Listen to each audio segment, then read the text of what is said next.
Hey guys, welcome back to Paper Made Me Do It.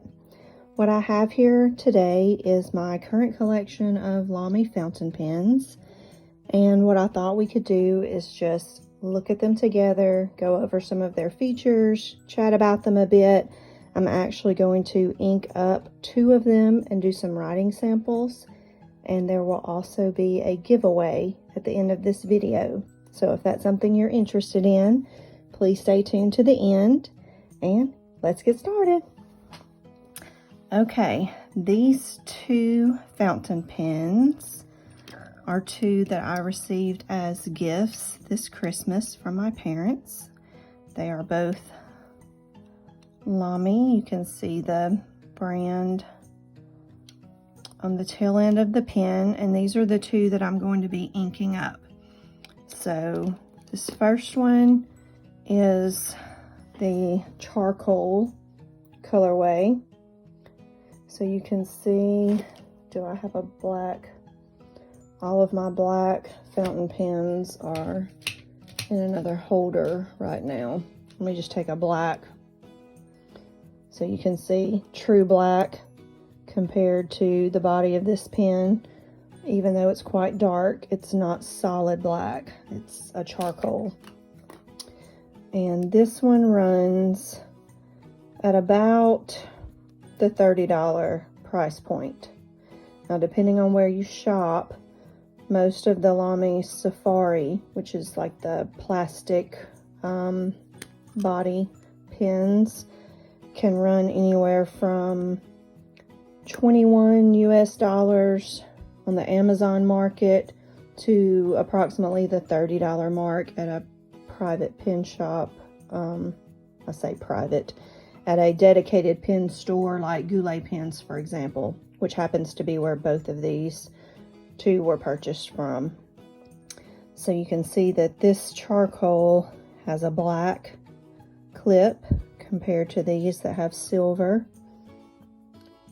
It's extremely lightweight, and it can either be inked with the proprietary cartridges from Lamy, or you can add a converter, which there you can see the Lamy on this converter. So this converter was made especially for this pen, and I got a converter for each of these 2 pens that we'll be inking up shortly. So this is the charcoal. Love the look of it. The body is the same here to match. And then for comparison's sake, this is also a Lamy, slightly more expensive. This was a limited edition. So it ran around $56 US from Goulet Pens. With the limited editions, you're looking at anywhere from $40 to $60. And then the less expensive Safari line, anywhere from the $21 to $30 price point. You can see the clip color is different on this limited edition. And this is a beautiful brownish color. I would call it bronze, but there's actually a Lamy bronze special edition that's much lighter than this. So this one is actually called, I'm not sure if it's pronounced Maron or Maron, but it's, I believe, Marron, but I will link it below in the description box. And you can see the difference here, that the special edition pens have a different material used here, just above the nib. That's like a clear, kind of smoky color plastic, whereas the less expensive ones have the same body plastic throughout. Both very pretty. Can't wait to ink them up. So I got a converter for this one as well. And then I'm going to talk about these toward the end of the video because they will actually be part of a giveaway. So for now, I'm going to slide them over to the side, and let's go ahead and ink these two up and see how they do. You can see I've got some faint ink stains on my hands now, and just a few minutes ago my fingertips looked like raisins. So I have been cleaning and flushing pens for the past several minutes. We're going to go in with a Rhodia dot book,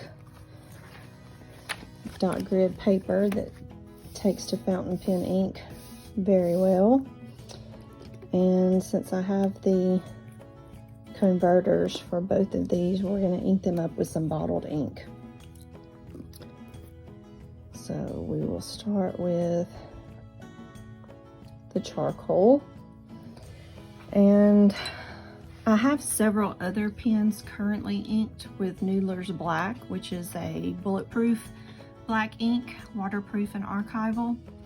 But since I have some others already inked in the black, I'm going to go in with Noodler's Lexington Gray.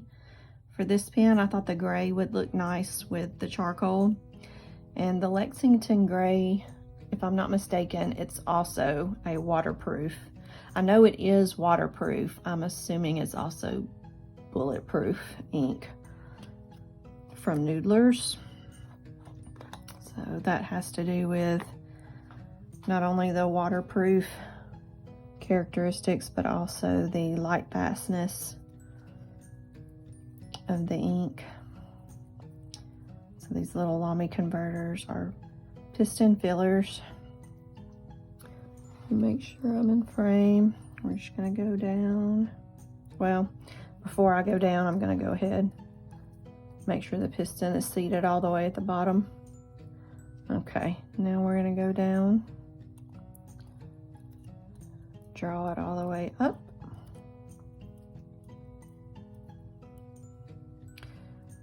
And it looks like it got pretty full draw on that first time, which is unusual.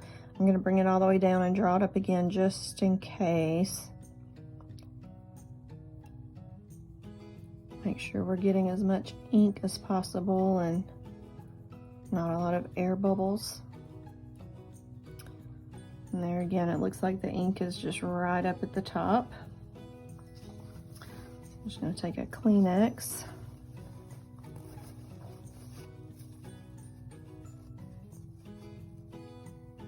And just gently wipe any excess ink off of the body around the nib.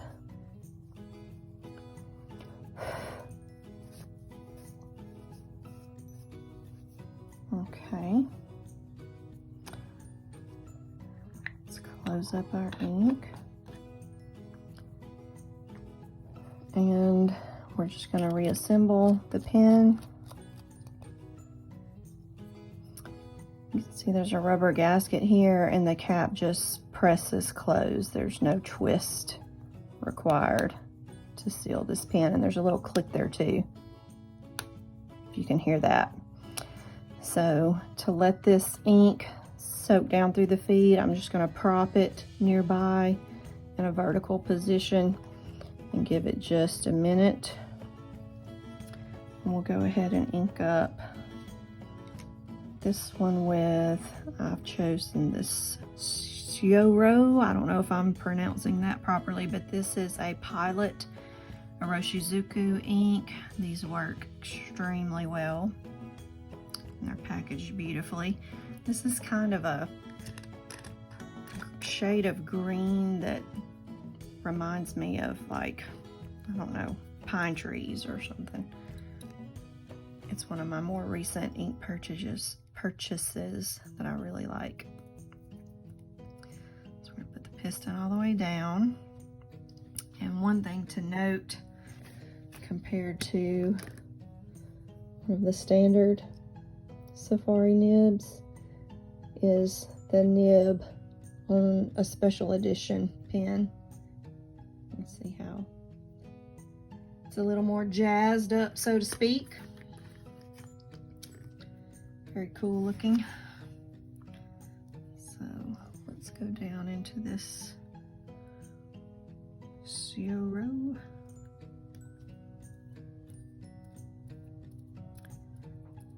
Draw it all the way up. Go back down once.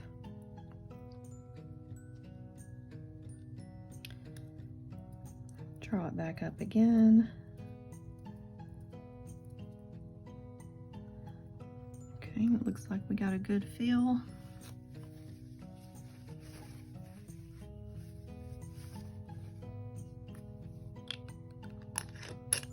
Go ahead and cap this and put it off to the side.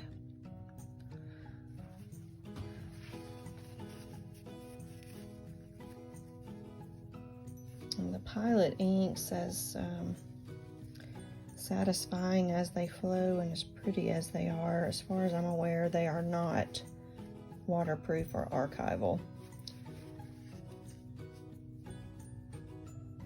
If I'm wrong, I'm sure someone will correct me in the comments.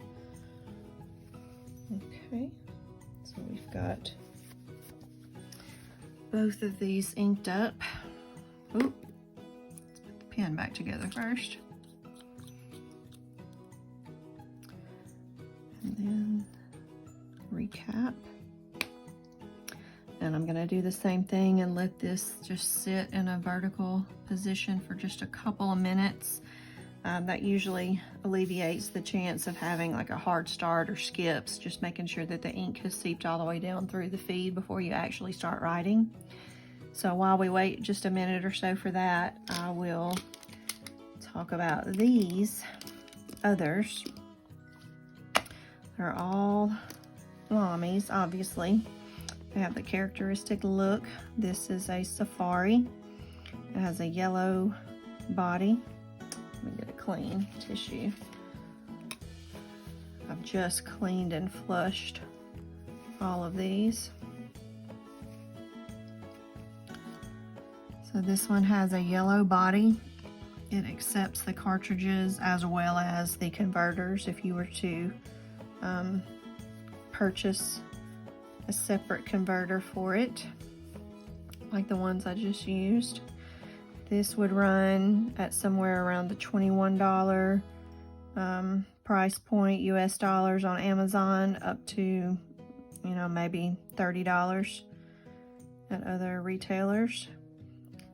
And this one is fairly identical to this one. Different color, kind of a bright, pretty coral. You can see the nibs. This one is a fine nib. Let's see.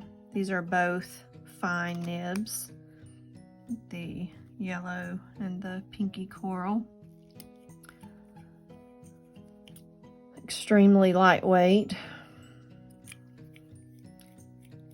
And Lamy is known, at least this level of Lamy, to be a great starter pen because of the price point, as well as they're just a great, like you'll see them referred to frequently on social media as like a workhorse type pen. They're just a great daily writer. I've never had any issues with hard starts or skipping. They're very dependable. While some may see being super lightweight and plastic as a con, it's definitely a different feel than a heavier, all metal, maybe a more luxury type pen. But some others may see that as a pro because it's super lightweight, so it's easy to toss into your purse or your pocket even for a daily writer. And with them being at a more reasonable price point, I think that's really attractive for a lot of people to use as a daily writer because, you know, if something unforeseen did happen and you actually lost the pen, it's not like you're out, you know, $200 or more dollars. They would be a lot easier to replace than a more expensive fountain pen. Now this one was purchased by me at a Barnes & Noble. I actually purchased this in store, and it has a metallic finish. having to dry it off from just recently cleaning it. It has a metallic finish, so it was at a little higher price point. I can't remember if it was considered a special edition or not, but you can see the difference. I'm thinking this was a special edition because you can see the difference in this section between the body and the nib, that it is that smoky colored see-through plastic compared to the less expensive ones that match where you can't see through it. So I'm thinking this was a special edition pen, and it looks like it is a medium nib. So these two were fine nibs. This one was a medium, special edition, regular edition. And what I have found after using fountain pens for several years is that I am personally a fountain pen user, not a collector. And I just feel like a pen, this is just my personal opinion, I feel that a pen is made to be used. And so over the years as well, my aesthetic has changed a bit. And I've gotten to where, just a matter of personal preference or taste, no right or wrong, I've gotten to where I lately prefer the look or the outward appearance of a more neutral fountain pen, like the ones that I just received, the charcoal and that pretty dark brown. So these brighter colors, while they're definitely, to me, I mean, you can't deny that they look happy and bright and pretty, they don't fit quite as well in my personal aesthetic these days. So these three that were previously in my personal collection, I'm going to offer up for a giveaway. So they have been barely used over the years, but they are now cleaned. I will make sure that they're completely flushed before shipping, and I will open this to international shipping. So even though I'm in the US, you do not have to be in the US to enter for this giveaway. I will also include a cartridge for each pen, so it could be immediately used upon receipt, and you could always decide after using the pen if you want to continue with the cartridges or perhaps purchase a converter where you could fill with bottled ink. These cartridges are going to be black that come with the pen. So whether you've been interested in trying fountain pens before and haven't actually tried them yet, if you're looking for a good solid beginner pen to try, or even if you are already, you know, if you've been using fountain pens and you just want to grow your collection, I'm not going to put any kind of criteria like that on who can and can't enter.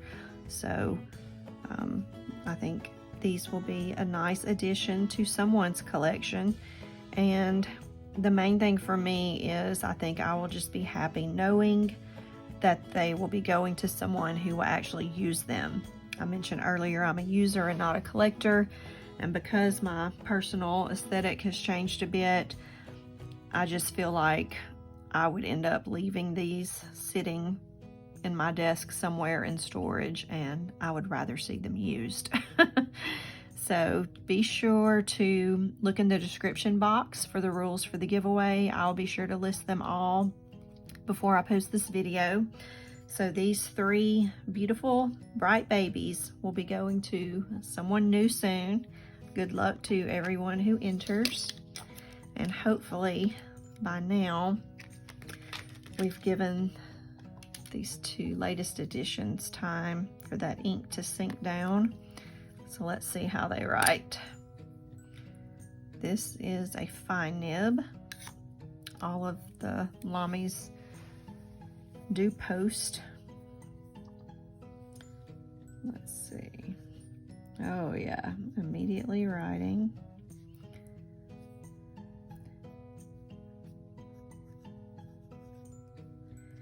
Very smooth, I must say. All of the Lamys, other than, I'm not a Lamy expert, maybe I should back that up. I know for sure the Lamy 2000, which is one of their more top tier pens, close to the $200 price point US dollars, it does have a gold nib. There may be others that have a gold nib that I'm not aware of, but all of these that I'm using today, all of the Safaris, the All-Stars, etc., they all have a stainless steel nib. That being said, this writes super smooth, even though it's a stainless steel. Let's see, that was Roshizuku Syoro.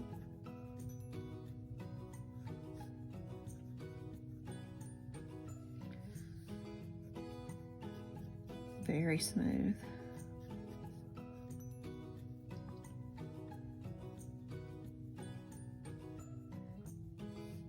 Okay. Super happy with this one. Let's see, what did we call it?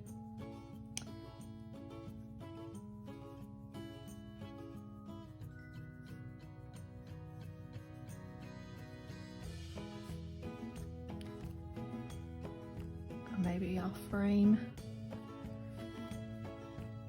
Okay.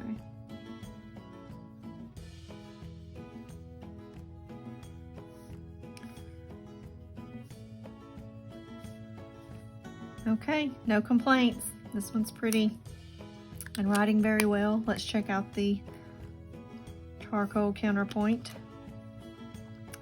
Now this one has kind of a black nib as well compared to the silver on some of the others, and it is a fine also.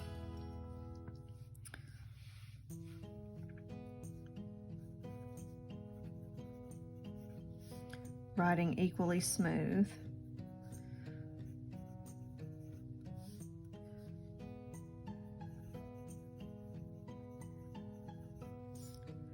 And this was Noodlers, Lexington Gray.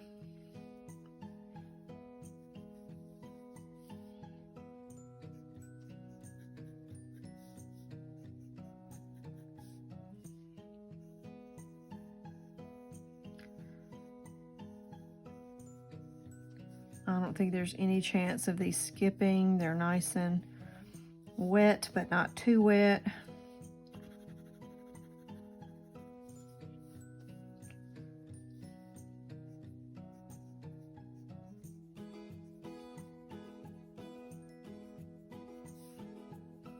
Okay. So first impressions are really good for both of these for what they are. I mean, they will be in my daily stash for frequent use. Writing very smooth, no hard starts. I've had similar experience with these that are going to be given away. So they are also completely functional, no outward flaws or damage to the naked eye in terms of aesthetics or function. So I think they will make one of you a very happy user sometime soon. So thank you for watching this first impressions and inking up of my 2 recent additions. And there again, if you're interested in adding these to your collection, just check the description box for the giveaway rules below. Thanks for tuning in and watching. I will see you again soon. Bye-bye.